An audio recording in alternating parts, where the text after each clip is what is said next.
This is the next video in a series to help you get out of debt faster. Please be sure, look at the description that you're watching them in order. Otherwise, this video won't make any sense. So we've looked at your spending habits, money in, money out, and where you're spending over a period of time. Then we broke it out into what are your wants and what are your needs. Then we looked at what would be your optimal budget and where would you like your spending to be?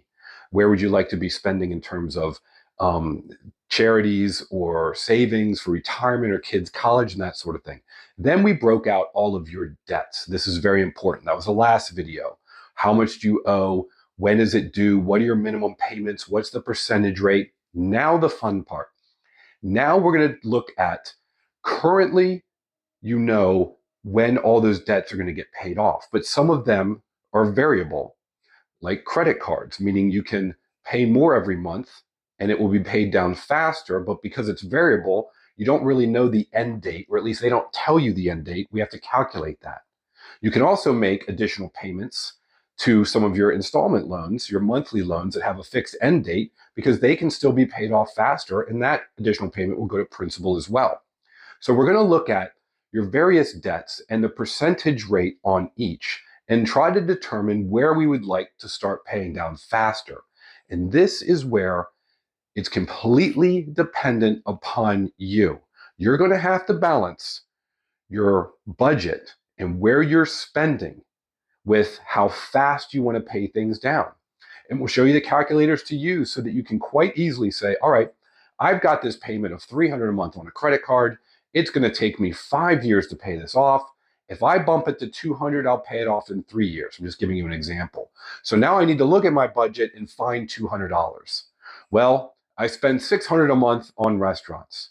Maybe I could spend $400 and move $200 over there. That's up to you. You're going to have to make those hard decisions as to where you're going to get that extra money. Welcome to the next video in the series, and this is the most important video. If you haven't watched the previous videos, please go back. As you can see at the bottom of this spreadsheet here, we've got the video 1 tab, 2, 3, 4, and 5, and it goes through your actual spending, your wants versus your needs versus your budget, and we determined how much extra money you can have on a monthly basis. And now we're going to look at all of your debts, and you'll see here on the 4th and 5th tab, it's actually a tab that says video 4 and 5, I should say. At the top here, this is being pulled from the previous sheet, so don't change this. Your needs and the total amount, and then what you've budgeted for, meaning, and this is all pulled down here, so don't touch any of that information. It's pulled from the other sheet. This is pre-populated. Needs being here's how much you make every month, and this is what you need to spend to pay your bills. And you've got an extra $700 a month, or the amount extra you have every month will be here. The budget is where you said, you know what, I want to spend a little more every month. And then that way I'm not going to have as much available to pay down my debt. And the reason I had you do that was because you can see once we go through this part of the video, you're going to quickly realize, wait a second, I can pay down debt substantially faster with additional principal payments. So maybe I need to go back to my needs column and not spend on some of these things until my debt's gone. So let's walk through this. This is the most important part of the process. We're going to look at different types of loans. And I have here, as you move over through the spreadsheet, a link. There's many different online calculators, but these are ones that I happen to like for a specific purpose. So we have a calculator for car loans, one for home loans, personal loans, which is kind of the same as a student loan in terms of the way in which they calculate the interest, fixed term, fixed amount, and then credit cards as well. So first we're going to look at a car loan. Now in the prior video, you already filled out the information here, being the amount you borrowed. Let's just say for this example, is $20,000. You're going to have your own number in here.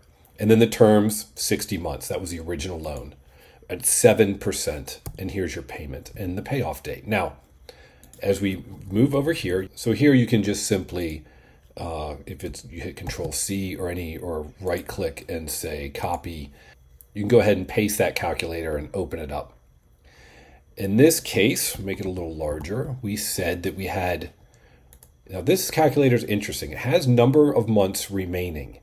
So, and here's your loan term. So note, this is where you're going to put, well, it was a 60-month original note at $20,000. Okay, how many months do you have remaining? Well, if you've paid it off already, and we'll go back and look that we've got 48 months left.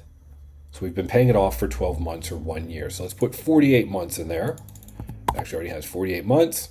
Additional monthly payment. Now for now, we're going to put 0, meaning we're not making an additional payment. Our percentage rate was 7%. So we're going to put that in there as 7%. So just to walk through it again, your loan term is a total amount. You got an original loan, 60 months at $20,000. You've got 48 months remaining. You're not going to say any additional payments, $396.02. Now, if we go back, that should match exactly what your paperwork says. Your paperwork says $20,000, 60 months, 7%, and it gave you a payment of $396.02. So that's what we have here, and it's going to calculate it. Now, in this example, here's how you can determine how to save some money. Let's say you know that you've got extra money in your needs. In other words, you've got an extra $700, or after your budget, you've got an extra $400. So let's apply another $200 and see what this will do. I've already filled it out here, but let's put this in here. So this is where you say, how much extra money could you apply to this loan? 50, 100, 150, you name it. And then you calculate it. Now it's going to give you really quickly up here at the top, it says total savings, $915. Your loan was shortened by 1 year and 5 months.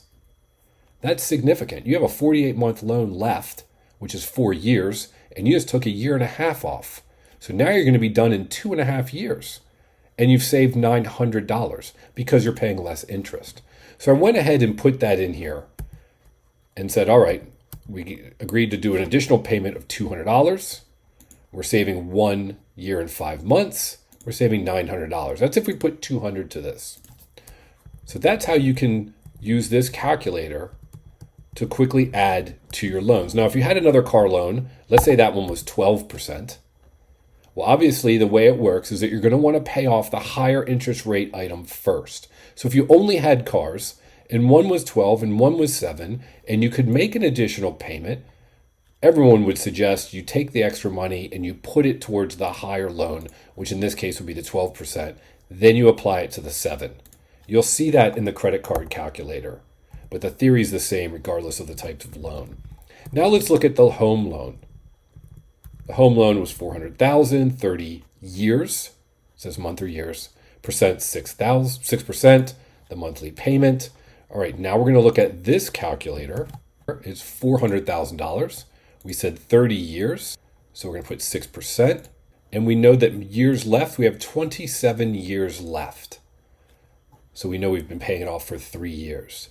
So we go back and we say, all right, we've got a remaining term of 27 years. So to recap, original amount that you paid, or borrowed, I should say, is $400,000, 30 years, 6% rate. That's the original loan. You've paid it off for 3 years already, so we'll just put 27 years. You can put years or months here. And you can put what amount you would like to use to pay it off faster. So you can do it per month, per year, or a one-time payment. This is really nice. You might get a bonus from your job, and you might say, oh, I'm going to put $1,000 here one time. What's that going to do? Look at $500 per month. You hit calculate. So here is the information where you've taken your loan. You got 27 years left. You say, I'm going to try to make an extra $500 a month. What will that do? You have 27 years left. You make an additional $500 to your payment. So here it tells you, you're going to pay it off in 18 years and 3 months, not 27. So what'd you save? About 9 years? Wow. That's substantial.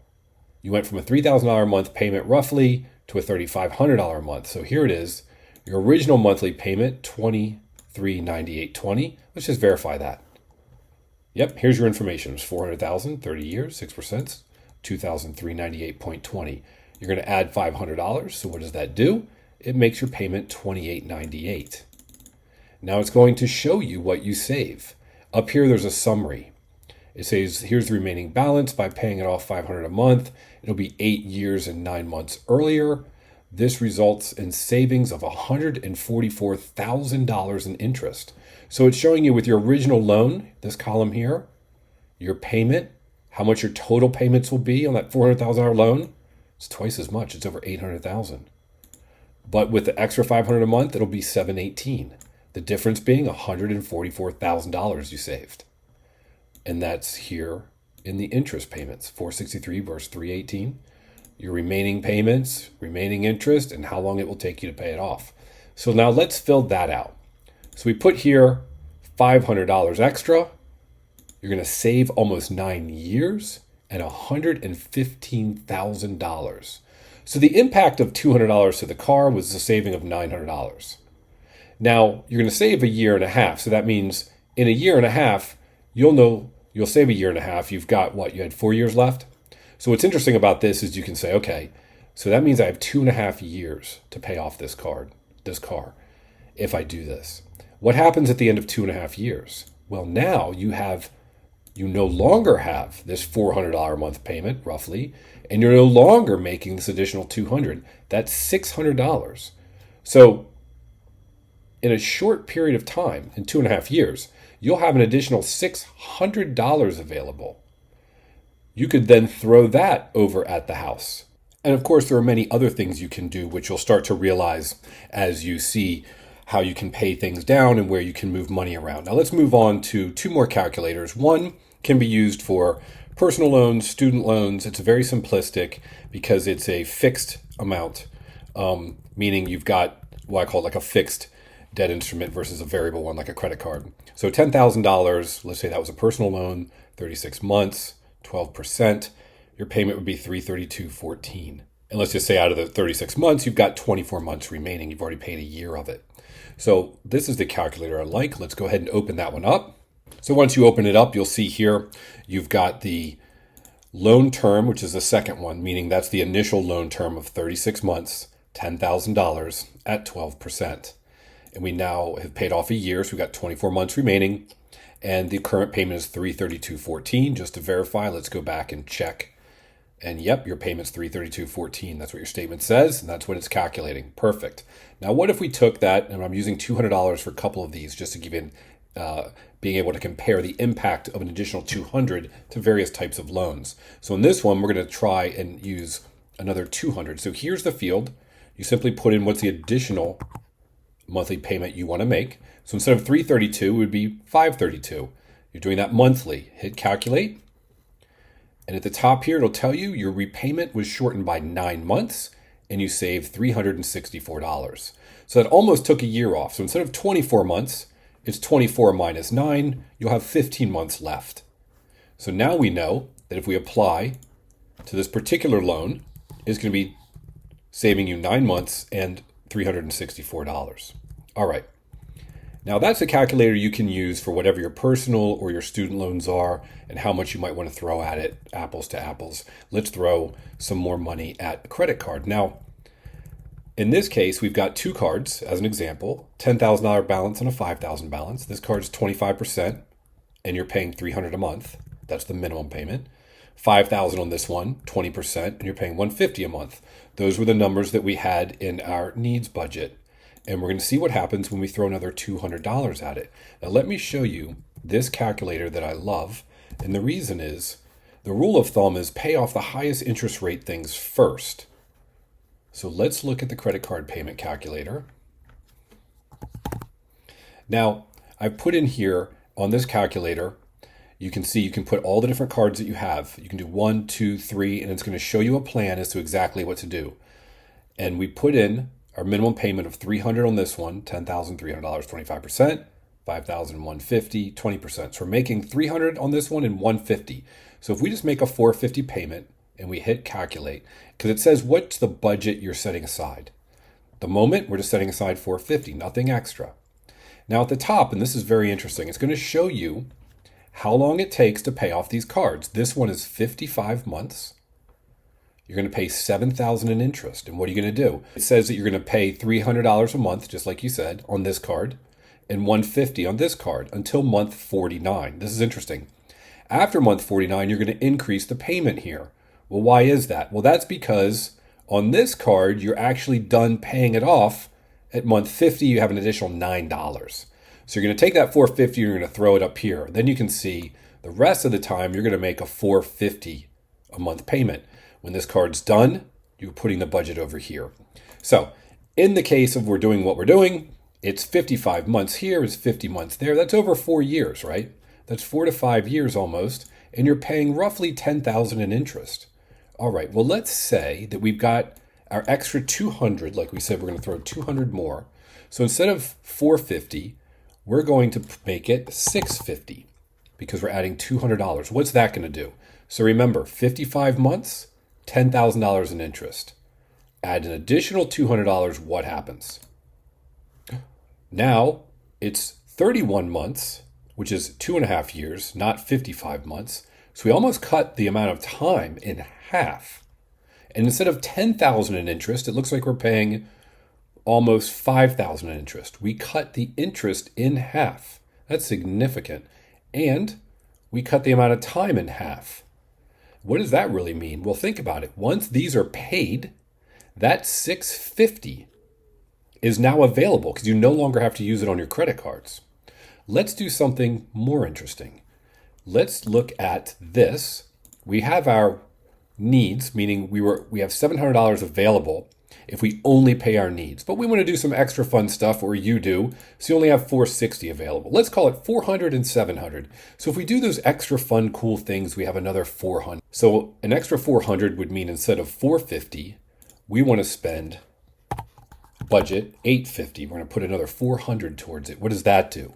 Well, it's almost 3 years and it's $5,000 in interest with an extra $200. What if we had an extra $400? Well, now we've gone down to less than 2 years, 22 months. And it looks like we're at $3,500 in interest. Let's do it one more time. What if we stick to just our needs? Let's throw $700 at this. Now remember, the original was 55 months and $10,000. Well, we're going to throw $700 at it. So instead of $450, we're going to be at $1,150. Wow. Originally, the way you were going on a month to month, or the way my example was showing of the minimum payments, it was 5 years and $10,000 in interest. By freeing up some money and only paying the needs, we freed up another $700, and we're paying this one off in 16 months. Both cards gone, and not $10,000 in interest, but $2,400 in interest. 5 years to just over 1 year. And now what happens? If you pay it off in 1 year, this $1,150 is no longer there, meaning you don't need it anymore. Now you don't have an extra $700 a month. You've got an extra $1,150 a year from now. What if we then took that $1,150 savings and threw it at your house? Let's go back to the house example and let's put in, I've got it here, $1,150. And we're going to make it 26 years, not 27. See, we have 27 to pay off the house, but we're going to apply the extra money to the credit cards. 1 year from now, they're gone. So instead of 27 left, we now have 26 left. We apply the extra $1,150 to the house. And now you're going to pay off the house, not in 26 years, but in just under 13 years. Let's call it 13 years. And you're going to save here over $200,000 in interest. Now let's think about that. We found an extra $700 by only paying your needs. We threw that extra money at the credit cards. We went from 5 years to 1. We saved $7,500. Then we took that money that we were putting towards the credit cards, since the debt's gone, we threw it at the house. We saved $200,000 and went from 26 years of a mortgage to only 13. Now at the end of 13 years, you no longer have a mortgage. Not only do you have that $1,150 available that you found, but because no more credit card, the extra money, plus you no longer have this $2,400 a month mortgage. Now your needs are significantly lower. No more credit cards, no more house. Now, I'm not saying that you pay them off in that order, but I'm trying to drive home what a substantial difference it is when you take as much as you can and you throw it at that principal, how much faster you can pay things off. It makes a huge difference. So now, this was the most important video. I want you to go through these calculators, learn how they work, Understand that the basic rule of thumb is to pay highest interest rates off first. You might want to pay off these credit cards first, then attack that personal loan, then go after your car, and then go after the house. Or maybe pay off these credit cards, let's say the personal loan, and then start putting more into savings, college savings, like a 529 or something for your kids, or savings for travel, but at least the anxiety and the headaches are gone. Now that you've gotten this under control and you've gone ahead through your expenses and you've looked at just your needs, you've determined what extra money you have available, and you can go back and make other changes, sell a car, whatever it is, because now you know from this last video and these calculators how quickly you can pay off your debts. And then that money that was going to debt is now available for you to use for other things. So the more you can put at principal, the better. That's what I wanted you to learn through this video series so that you can get out of debt faster. Now, the second part to this, to make sure you sleep well at night, is not only that your month to month or your current needs are being taken care of, but what about long term for you and your family? That will be tracked by a balance sheet, which is basically your net worth. And I'm going to show you a very simple one that you can do. And it's essentially like creating your own report card to make sure that things are getting better for you every single month. So watch the next video and let me show you how you can make a simple net worth balance sheet, so that now you've got your spending under control and you know that you're able to provide for your family in the future with your balance sheet that's increasing your own wealth. So please go ahead and move on to the next and last video in the series.